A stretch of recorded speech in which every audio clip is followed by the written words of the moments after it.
Nga këta, si që tha edhe Zoti Presheva, edhe unë jam i mendimit edhe do të thoja edhe unë pavarësisht kësaj, që nga këta, presidenti Rugova ka qenë më i suksesshëm në kuptimin e proceseve që kanë ndodhur në atë periudhë.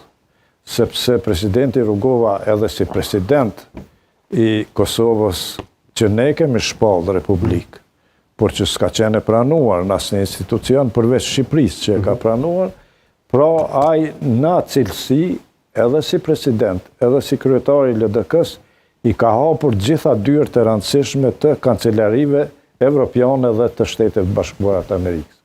Pra, në atë kuptim është suksesi i tij i madh, sepse ai e ka përgatitur situatën që kur të shpallet pavarësia, gjitha këto shtete ta njohin Republikën. Kush e ka bërë diferencën nga pavarësia e tutje?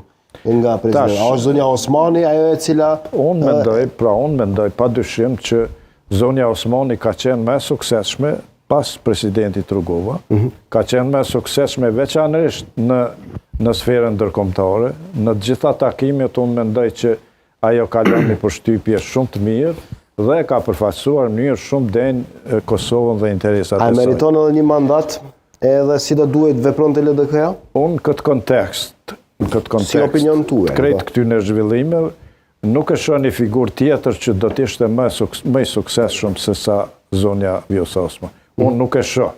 Që i bie LDK-ja ta mbështes? Unë mendoj që interesi i Kosovës, nuk po flas për interesin e LDK-s, mund të mos jetë interesi i LDK-s i brendshëm, por interesi i Kosovës është që të mbështetet ajo.